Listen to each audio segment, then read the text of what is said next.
انت الدور عليك ولا الدور عليا؟ الدور عليك انت. والله انا بفكر اسرق كارتك لا الدور عليك انت، على فكره مش هينفعوا. يعني مش فاهم. يعني انا كنت جايبه حاجات عشان برضه طب خلاص اشكريها لي عشان تمدح فيا. امدحي فيا. لا لا قولي اللي معاك، عايزه انت ماسكاني سامي السؤال اللي عندك ان انا جايباك هنا اصلا عشان اعمل كده. طب اسالي انت الاول. لا انت دورك. ده واجب عليا. دورك يا مهندس. ايه بقى انت بتعيريني بيها ولا ايه؟ لا يا عم قدام الكاميرا شكلي وحش.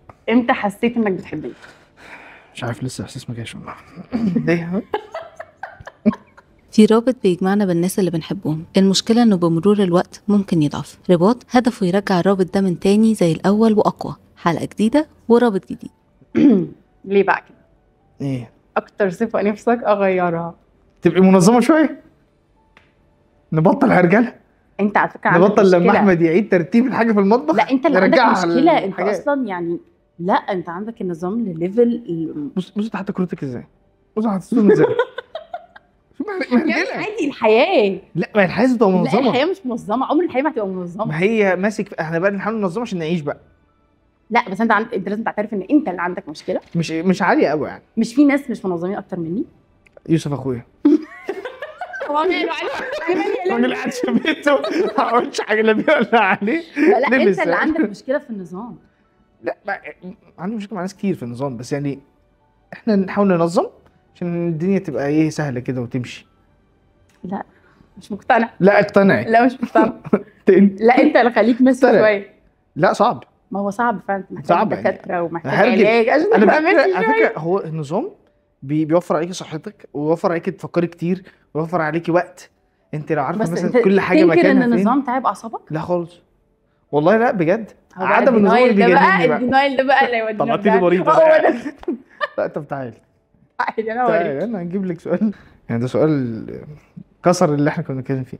نفسك يبقى عندنا كام ولد وكام بنت ان شاء الله، واساميهم يبقوا ايه؟ هما يعني اكتر من 2 ان شاء الله. لا يعني انا كان ممكن يعني قبل هنا ابقى عايزه اكتر. اوكي. بس لا بعد اكسبيرينس الحمل والولاده والبيبي ولا حاسه ان 2 عشان اعرف اركز معاهم. اكتر من 2 لا هيبقى صعب. هيبقى صعب كمان في الاهتمام بيهم وفي انك تعرف تفاصيلهم. انا ما اعرفش الناس اللي عندها اولاد كتير يعني الله يكون في عونهم بجد. او اكيد ما بيعملوش حاجه غير انهم بيربوا اولادهم يعني. ما فيش فرصه للحياه بره يعني صعب. لان هو بيبي واحد وانا وانت اللي بنلف حوالين بعض. ما اعرفش ده قله قدره مننا ولا قله قدره مننا الصراحه. بس حاسه ان البيبي كمان. وانا ما كنتش اتوقع ان انا هيكون عندي بنت اسمها هنا. ما اعرفش ليه ولا انت غالبا. لا. هو الاسم جه عشوائي جدا فجاه من يوسف. لو ولد انا بحب اسم نوح وانت ما بتحبوش، بس حاسه ان انا هسيطر وهسمي نوح عادي لو جبت ولد. لو بنوته كمان مش عارفه وجود هنا صعبها. ليه؟ حاسه انا محتاجه اسمي حاجه تكون لايت زي هنا وليها مينينج. بس عايزه يعني مش عارفه اسمي اسامي مثلا جديده. هايدي يعني انا هايدي. انت اي حاجه فاهم اي حاجه خلاص بقى ماشي دنيتك كده. لا بس هو لو ولد باذن الله نوح. ديترمند قوي يعني. هنشوف. على فكره الاسم مش عاجب حد غيري يعني. عندك مش عاجبهم وعندي مش عاجبهم بس هو عاجبني. طب ما دي مشكله. لا ما هسمي ابني ان شاء الله. ان شاء الله ربنا يرزقه. مفيش بلاد يعني ربنا يرزقه. شايف ايه اختلف في شخصيتي للاحسن من ساعه ما بقينا مع بعض؟ بس انت من زمان بتعرفي تعتمدي على نفسك. بس هو بعد ما اتجوزنا وبعد ما بقينا مع بعض انت بقيتي بتليدي حاجات كتير. ده انت بالعكس. بتدوسي. لا بجد. لا انا من ساعه ما اتجوزتك بقيت اعتماديه عليك اكتر. انا ما كنتش كده. انت كنت اكتر من انا كنت شيء مع يعني انا كنت توتالي كل حاجه اعرف اعملها لنفسي. مش ده دلوقتي انا بقيت في حاجات بعرف اعملها لنفسي احس ان لا اعملها ليه يا عم. بس ده كسل يعني. ده بغض النظر يعني ده كسل. لا بس بحس ان انا يعني ممكن انت تقدر عادي. لو انت سبتني هتصرف. مش هبقى قلقان. بس طول ما انت موجود انا اتصرف. ماشي ده دلع وكسل مش مشكله بغض النظر عن دول. لا بس انا مش هبقى مثلا قلقان ان انا لو سافرت مع الشغل مده انت هتلوصي. لا انا عارف تماما ان انت هتعمل كل حاجه. ده بعد الجواز. لا من ساعه لما عرفتك بصراحه. طب ليه حسيت ان انا يعني قعدت اديلك تفضل عليك شويه. انا كنت بعرف اعتمد على نفسي من قبل ما اعرف. انت كنت بتلوصي يا مريم. لا ما كنتش والله بتلوصي يا مريم. عرفت كنت تعرف منين؟ ما حضرت معاك كذا موقف. الوسط فيهم؟ في ايه ده؟ بتلوصي والله. لا على فكره برضه مش مقتنع. برضه طب فشكل بقى. بقى السؤال اللي عاجبك ايه الحاجه اللي ممكن تبوظ علاقتك؟ تربيه هنا. اجري الصراحه. تربيه هنا ممكن تبوظ علاقتنا لان احنا نوعا ما مختلفين في في الميثود اللي احنا عايزين، يعني الاكزامبل اللي احنا عايزين نعمله لهنا، فاحنا محتاجين نشتغل على نفسنا علشان هنا ما تطلعش واخده مننا. ايه ده؟ لا مش حاسس كده، حاسس ان متفقين جدا عليها. لا احنا متفقين احنا عايزين نطلعها ازاي، بس أيوة. احنا مش كده. يعني احنا عايزين نطلع فيها صفات كويسه، بس عشان تطلع احنا لازم احنا نبقى كده. ففي حاجات كومنتات عندك عليا انت عايزني ابطل اعملها عشان انا ما تاخدهاش، وكذلك انا، واحنا الاثنين مش عارفين نبطلهم، فمش عارفين نعمل ايه. بس خلينا متفقين ان هي مش حاجات، لا الستايل بتاع الحياه يعني عامه مش مرعبه يعني. مش مرعبه. بس احنا متفقين، او انا يعني وانت شايفين ان هو تربيه العيال اهم اكبر يعني حاجه اصلا ممكن تبوظ اي علاقه، لان لو احنا مش متفقين او ما عندناش جراوند دي رول حقيقة. احنا عايزينه، هو كل واحد هيبقى بيستميت عشان ابنه او بنته مش مشكله. العيال بتطلع في الاخر مشوشه جدا دي بصراحه. ماشي، سؤال لطيف. اسالك سؤال يا استاذ احمد، أيوة. مهم جدا. أيوة. بيز السنتين اللي احنا اتجوزناهم، انا يعني قايلاه عشان الاجابه تبقى في صالحي. شايف مين انصح بينا عشان يمسك مصروف البيت؟ يا استاذ احمد يا مهندس. التجربه اثبتت وبعد محاولات كتيره ان انت بتحبي تخرجي كتير. الصراحه انت يعني بس الاجابه ايوه جاوب كام صراحه انت كده. بس ليه علشان انت دلوقتي شايفه الفلوس بالظبط كام، فبتظبطي نفسك عليها. انما لو كانت الفلوس معايا، مين اللي قال الفكره؟ انت برضه. مين اللي عرف يظبطها؟ خلاص في مين اللي ريدي؟ خلاص بقى في معلش لا لازم تديني برستيج. انت كتبالك فوقيه، فاهم انت؟ ايوه عشان ده مهم، عشان انا فخوره بنفسي في الموضوع ده. انت اخترتي لي سؤال عشان اخد الاجابه، انا اخترت يعني. سؤالي يتجاوب عليه في صالحي. انا مش هخليك تختاري. نفسك نسافر فين تاني مع بعض؟ احنا سافرنا فين اولاني يا ابني؟ ايه قلبي قلبي سافرنا فين؟ عد كده البلاد اللي انت سافرتها. لا ما بتكلمش هو انت لازم بره مصر يعني؟ يعني ده السفر. هنعيش حياه ابن بطوطه، مش لازم يعني هنسافر جوه مصر عادي يعني. احنا ما سافرناش حاجه، احنا سافرنا دهب. ايوه سافرنا غردقه الحمد لله، سافرنا شرم. أيوة. سافرنا طابه. يعني انا شويه هطلع اخدك على الاردن، فاحنا عاملين نطلع على الحدود. في ايه؟ في ايه؟ لا نفسي نسافر مثلا نعمل يورو تريب كده. وانت اللي معاكي مصروف البيت؟ يبقى احنا محتاجين نطلع على اول الشارع. في ايه بقى؟ اخدك قهوه ساعه صفا يعني، اخرنا كده. ده نفسي، انا نفسي اسيب يورو تريب. اعمل ايه طيب؟ انت جايب السؤال ومتضايق من الاجابه؟ انا ما كنتش متخيل الاجابه لا دي خالص. لا انت مستنيني اقول ايه؟ قلت هتختاري مثلا يلا مثلا يلا نفسي اروح دهب تاني، نفسي اروح طابا. انما ده بقى انت عايزني بقى احلامي تبقى لا يا حبيبي انا بني ادمه لا تموت. عايز اروح يورو تريب، وبعد ما اخلصها هبقى اروح مكان تاني. انت لحقتي تروحي الاولاني؟ عايز اروح الاثنين. حاضر ناخدك ابن بطوطه نروح نلف يعني. ده احنا اصلا احنا نروح مصر الجديده وعنا شيء قد كده والله. سؤال حلو، يلا. ايه اكتر حاجه بتعتز بيها في جوازك؟ ولا حاجه يا بنتي والله. يعني انا مقضي الاجازه معدي الجوازه كده عشان قسط مايكرويف فوتها. لا هقول لك ان احنا كل حاجه بنحكيها لبعض. اوكي. كل حاجه احنا الاثنين عارفينها، سواء بقى عندي من ناحيه صحابي، من ناحيه حياتي في الشغل. كل حاجه انت بتبقى عارفاها، ونفس القصه من ناحيتك. مفيش حاجه بنخبيها على بعض. ولو انا متضايق منك بقول لك في وقتها، ما بقعدش بقى اشيل ايوه في وقتها عشان نخلص في تايم. طب على فكره بقى بالظبط. طب على فكره بقى ايوه ما انا لازم اقول لك على فكره كنت زعلان منك 1 2 3، وبعدين نقعد نتكلم فيها نقفلها ومش خلاص. فدي الصراحه انا شايف دي حاجه حلوه ان احنا الشانل دي مفتوحه، احنا نتكلم دي حقيقه وبناخد الرد، بغض النظر بقى الرد بيتركن على جنب ولا بنعمل بيه في رد. ما لازم نسمع، بس لازم نلعب. بالظبط، فرق بين السمع والايه التنصت. انصت الانصات هنجيب اصل الكلمه ونقعد هنصرفها دلوقتي. انا بصراحه هجاوب على السؤال ده. اكتر حاجه بعتز بيها في جوازنا ان احنا بنتفهم. يعني لا مش قصدي اللي انت بتقوله. يعني لما بيحصل حاجه كبيره ما بنكبرهاش، يعني احنا بنكبر صغير. بس لما بيحصل حاجه كبيره بتلاقي الشخص التاني تفهم كده وهدي، اللي هو بنوصل ان انا لو علقت على دي هنجرح بعض قدام. واحيانا كتير بنتغاضى عن حاجات وكلام ممكن نقوله هنفضل فاكرينه، فبنرجع فيه او انا برجع فيه. انا كده ببقى فاكر عادي. لا بس ما حسيتش ان احنا حصل ان احنا خبطنا في بعض الصراحه. لا ما احنا يعني في ليميت بقى صحيح. كتير بقى دي بوينت مهمه. لا بس برضه بوينت مهمه ان في ليميت، يعني مهما احنا اتخانقنا عملنا بصراحه في شويه قواعد كده، ما هيبقى الجو بقى اللي نغضب ونسيب البيت والجو ده. نفسي فاكر لما لا كنت ممنوع، عايزه اعمل حاجه دراماتيك جدا ممنوع. وارجع الاقيك كده. على فكره كانش في خناقه، بس حسيت وانا قاعده اللي هو انا عايزه اكلم احمد او ابعت له مسج: احمد انا سبت البيت، واروح ماشيه واخد بنتي بقى واخد شويه هدوم عادي، وانا هحتاج تاني وهضطر ارجع. مش عارفه هتروحي وما اعرفش اصلا لما اروح عندهم هقول لهم ايه. السؤال عايزه بس. اعمل موقف دراماتيك كده احس ان ماما، وارجع بقى انا غضبانه من احمد ومش عارفه، حاسه مشكلتي مش في ان انت هتروحي فين، هتروحي ازاي؟ باوبر عادي. اوبر انت مش هتعرفي تنزلي بكل شغلانه هنا وهنا. ما انا بحس هتشغليني شيال ونزل معايا يعني هو مش هتيجي تاخدني عند انت تعملي ايه، تعالي اللي هو انا تحت البيت انزلي، عارف مش هتديني الرياكشن اللي انا مستنياه. دي حقيقه الصراحه. طب كملي بقى عند ماما. لا اصل ما بحسش ان ده حركه فعاله جدا. بس دراماتيك حلوه كده، تحس انت ست الاحمد. خلاص كده انت جامد جدا. ايه اللي حصل ما اعرفش، بس انا سبت الاحمد. حابه حياتنا تبقى اجتماعيات اللي هو خروج وفسح طبعا انا اخترت غلط، ولا ايه قافلين علينا بيتنا؟ على فكره انا مش شخص اجتماعي، انا بحب نخرج مع ناس معينه، الناس اللي انا اعرفهم ومرتاحه في وجودهم. أيوة. اهلنا اصحابنا القريبين، انما بقى نفضل نخرج بقى كل يوم بقى نروح كافيه ونقابل ناس ما نعرفهاش، ده مش انا خالص. مش هتوتر اصلا وهبقى حاسه اللي هو ايه ده، انت بتحب كده؟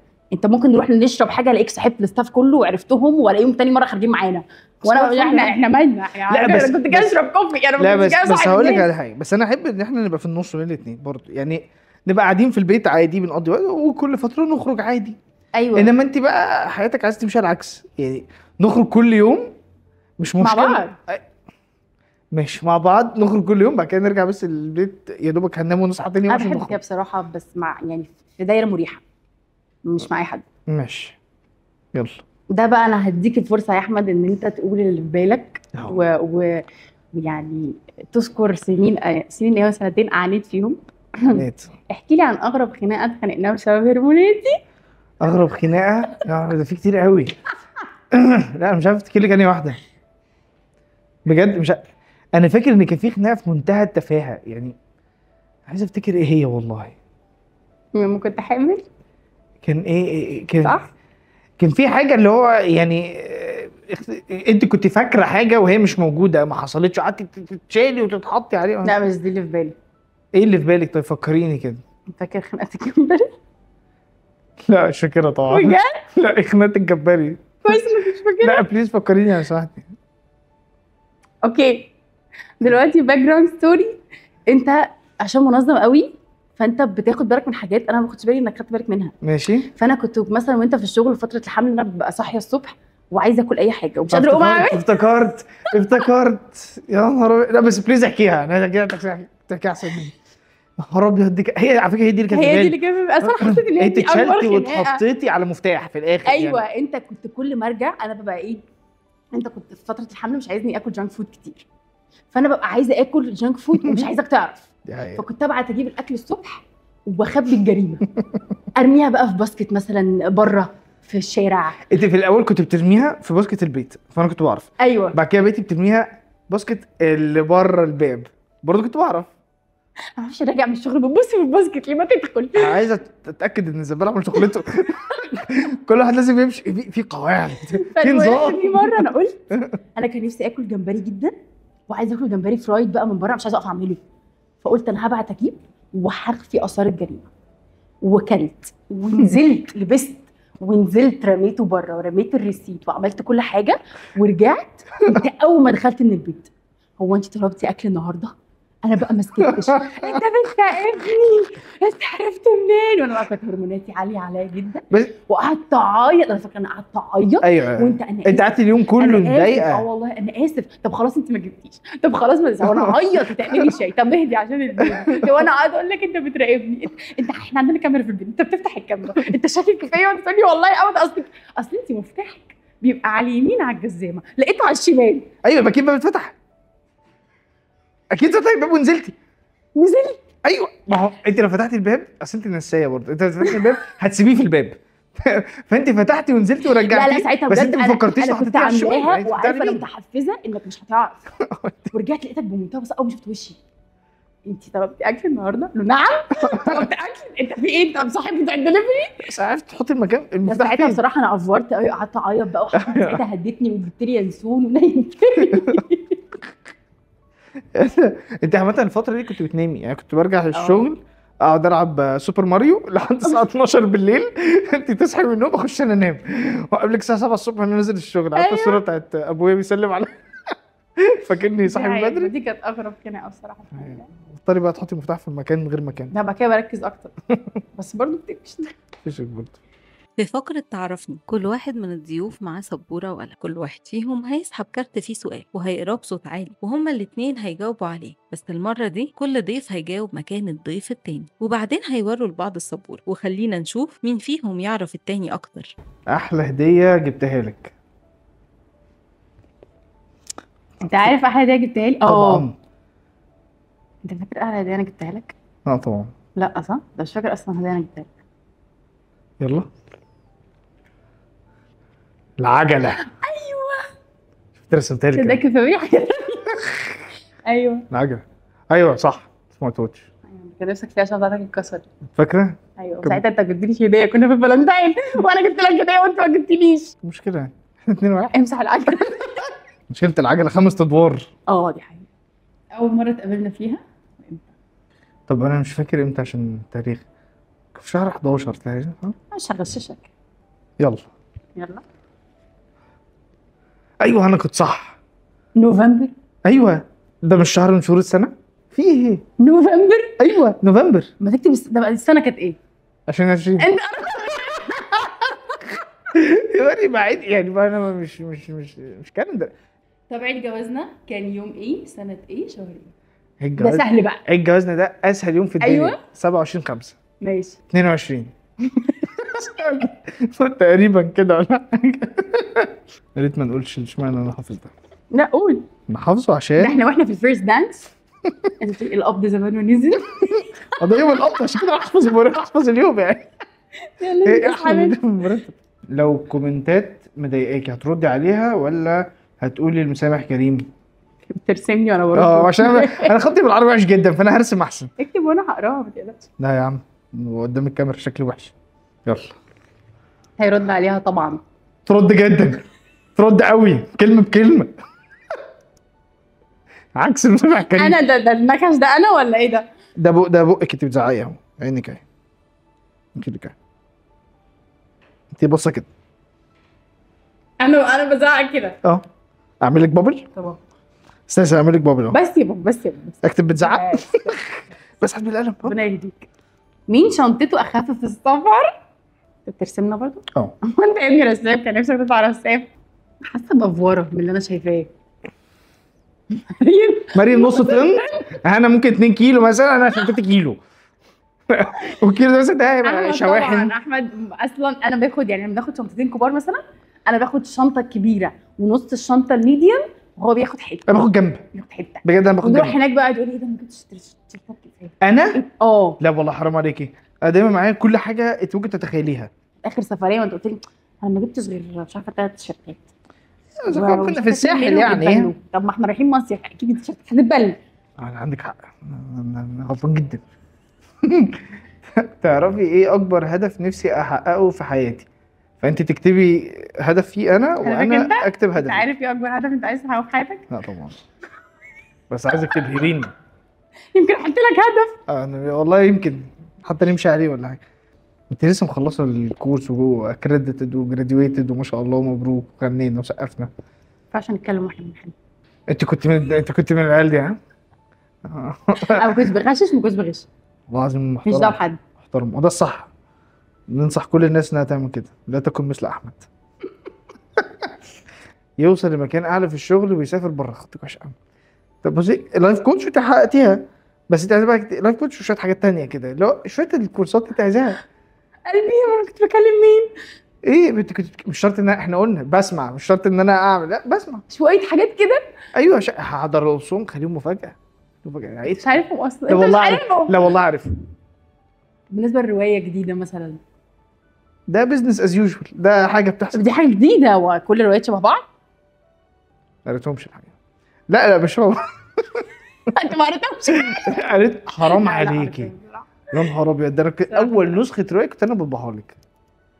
دي تاني روايه. ايوه اول نسخه روايه، يعني يعني الروايات اللي انت عملتيها كانت اول نسخه انا اللي انت بطبعها. اصلا ما بتقراش عامه، بس بتقرا لي يعني. ما بتقراش. اقرا. اول ما بتقراش زي الناس كده، لان ما لا بتقراش. انت متعلمه جدا. لو عجبتكم الحلقة ما تنسوش تعملوا لايك وشير وسبسكرايب، ولو حابين تلعبوا اللعبة مع الناس القريبين ليكم تقدروا تطلبوها دلوقتي من رسائل الانستجرام أو الفيسبوك أو التيك توك وتوصل لكم لحد البيت. ما تنسوش تحكوا لنا في الكومنتات عن 2 علاقتهم حقيقية ويونيك وعايزينهم يطلعوا معانا في البرنامج. نشوفكم الحلقة الجاية ورابط جديد. ايه مسامح كريم.